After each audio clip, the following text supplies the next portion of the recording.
নমস্কার বন্ধুরা, শিউলি রান্নাঘরে আবার একটা নতুন পর্ব দেখার জন্য আমন্ত্রণ রইল। আজকে আমি কুচো চিংড়ি দিয়ে লাউ শাকের হালকা পাতলা ঝোল বানিয়ে আপনাদের সাথে শেয়ার করব। তার জন্য আমি এখানে কুচো চিংড়ি নিয়েছি, আর এখানে লাউ শাক আর আলু আমি কেটে নিয়েছি, আর নিয়েছি পেঁয়াজ কুচি। তাহলে বন্ধুরা চলুন আমি কিভাবে হালকা পাতলা ঝোলটা বানাই আপনারা দেখে নিন। প্রথমে গ্যাসের মধ্যে একটা কড়া বসিয়ে দিয়েছি। মাছের মধ্যে নুন আর হলুদ ভালো করে মিশিয়ে নেব। নুন দিয়ে দিলাম, এইবার দিয়ে দিলাম হলুদ গুঁড়ো। এইবার হাতে করে ভালো করে মাখিয়ে নেব।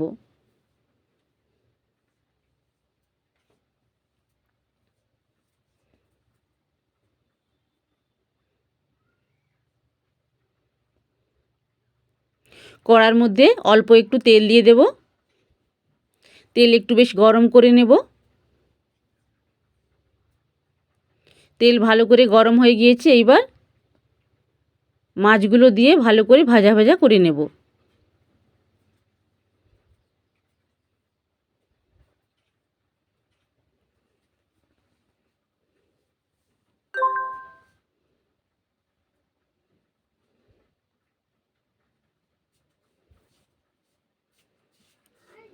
মাছগুলো ভালোভাবে ভেজে নিয়েছি, এইবার মাছগুলো আমি তুলে নেব। এই কড়ার মধ্যে আরও একটু তেল আমি দিয়ে দিলাম।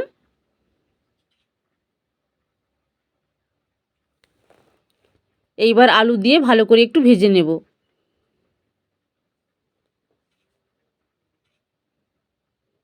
একদম কম তেল মশলার রান্না এবং খেতে একদম অসাধারণ লাগে।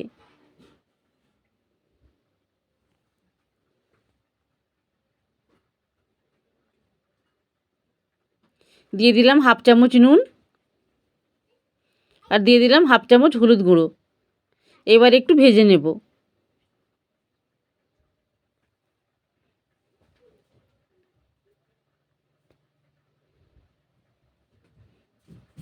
আলুগুলো বেশ ভালো করে ভেজে নিয়েছি। এইবার এর মধ্যে দিয়ে দেব জিরে বাটা আর ধনে বাটা।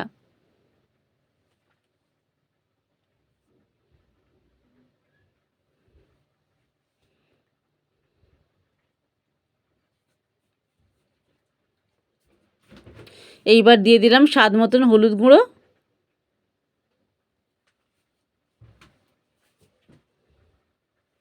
আর দিয়ে দিলাম পরিমাণ মতো লঙ্কার গুঁড়ো।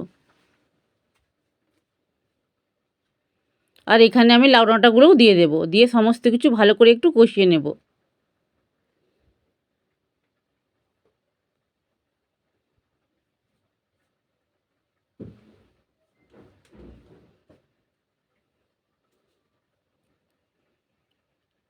মিনিট 2-3 মতো কষিয়ে নেব।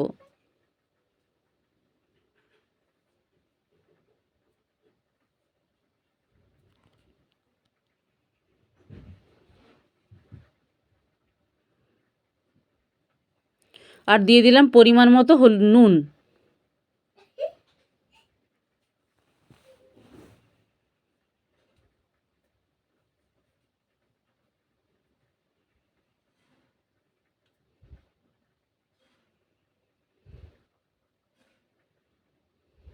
বেশ ভালো করে কষিয়ে নিলাম। এইবার পরিমাণ মতো জল দিয়ে দেব। জল দিয়ে সব কিছু ভালো করে একটু সেদ্ধ করে নেব।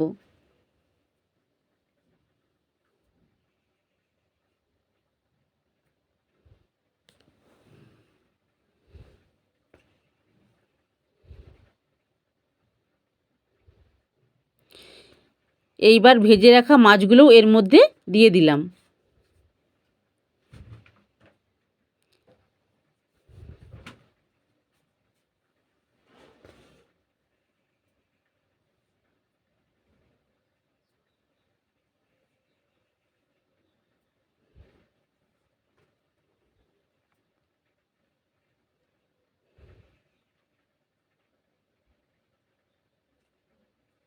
আলু এখানে প্রায় সেদ্ধ এসেছে। এই অবস্থায় দিয়ে দেব কেটে রাখা শাকগুলো।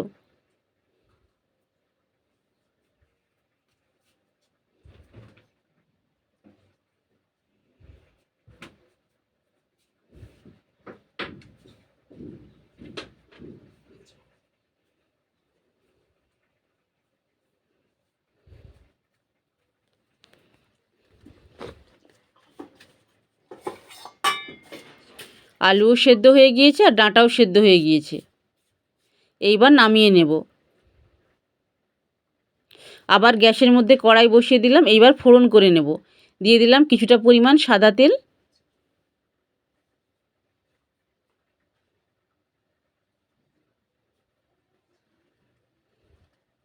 দিয়ে দিলাম একটা শুকনো লঙ্কা,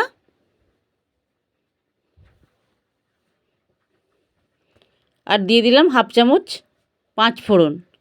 যে কোনো তরকারিতে পাঁচ ফোড়ন দিলে তরকারির স্বাদ দ্বিগুণ বেড়ে যায়।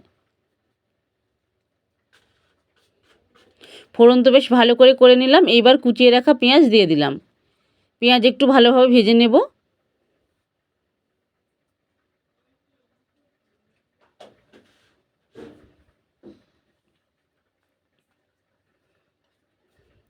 পেঁয়াজগুলো বেশ ভালো করে ভেজে নিয়েছি। এইবার সেদ্ধ করে রাখা ঝোল এর মধ্যে ঝোঁকে দেব। ঝোঁকে দিয়ে আবার 2 মিনিট ফুটিয়ে নেব।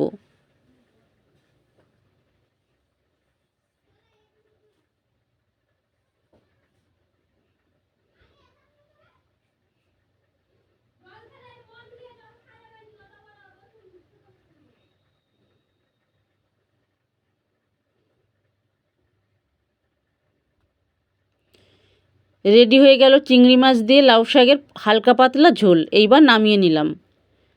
এই রেসিপিটা যদি আপনাদের ভালো লেগে থাকে তাহলে প্রচুর লাইক, শেয়ার ও কমেন্ট করবেন এবং সাবস্ক্রাইব করে আমার পাশে থাকবেন। সবাই ভালো থাকবেন, সুস্থ থাকবেন। দেখা হবে আবার পরের ভিডিওতে। নমস্কার।